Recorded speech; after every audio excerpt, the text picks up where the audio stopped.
viable candidate. So they give him that time, and he went ahead and printed his posters and stuff like that and brought them to the office, brought a big vehicle, he called it Gilgin Nuhu, and stuff like that. And we were excited about him, to be candid, at a point. So immediately after that, and you know politics in Nigeria, immediately his posters came on board, issues started springing up.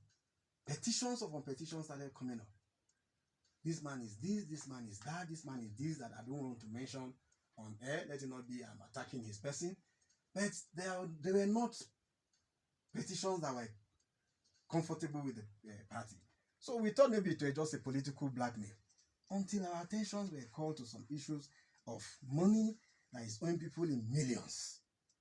He had businesses with some of his persons, and there was cases of so many cases. So these petitions were for your party not to allow him continue, or for his person not being capable of being governor of the state. Of course, that alone, he can't scale through the security screening with such a petition. You can have such a record as somebody who is vying for the first seat in the state. You can have such a record of whatever, I don't want to mention them, criminal records, and you want to vie in for the state. But the party was looking at it that it's just a business transaction, you can be indebted, and it's allowed. So the party now said, okay, come, let's talk. Can we do this? Hence, your hands are full with so many of these issues. Come, you'll still be a party man. Withdraw for somebody who has the ability and capacity and has a good record that can take over this thing, so that the person will reimburse you.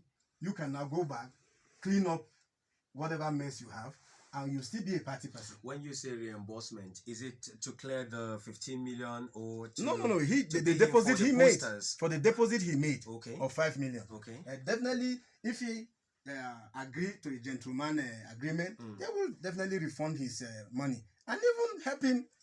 In the party offered to even give a hand that I won't be mentioning here. So the party was that generous and said, come, let's go into this agreement. You still be a party person. And believing God, with the chances Labour had now, we are going to win election. As you work with us, we win election, definitely we will work with you. And you can offset your debt as times go on. Everybody has cases of debt everywhere, even the federal government. So it is not an issue. But powers that be came and instigated him. I won't be mentioning names. Powers that be, came and instigated him that he should not step down.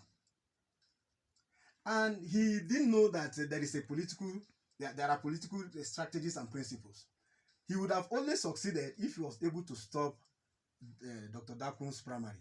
Hence, you cannot stop Dr. Dakun's primary, you have missed it. So what INEC want is that let there be a substantive replacement, and the person went through their proceedings. So in all this, conversation with him and the process that brought in Dr. Dakum, what role did INEC play in this? And was there a formal withdrawal from Ambassador Margif?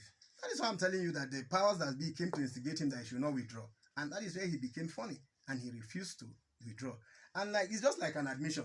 If you gain an admission and they give you an admission letter and you are not able to meet the requirement, will you scale through to the school? No, you won't. So the party gave you an admission and you are not able to meet up.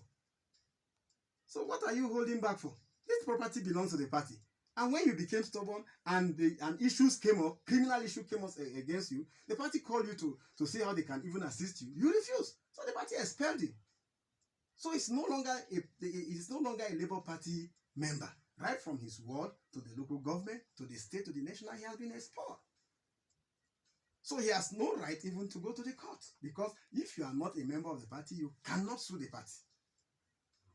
But because people are instigating him and he's going around playing this drama, as far as we are concerned, we don't have a case there.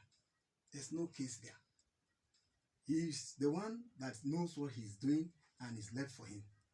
We have not rejected him. But is your party not worried that this may stand as a stumbling block in the coming elections? No.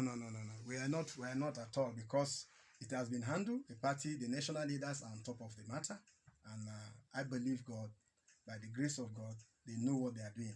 My national chairman is a barrister by profession. Okay. Okay. So he knows the details of the law guiding these issues. He won't jump into it without observing all the nitty-gritty that is needed in it. So I think I will reserve other comments concerning that. All right, KT 103.9.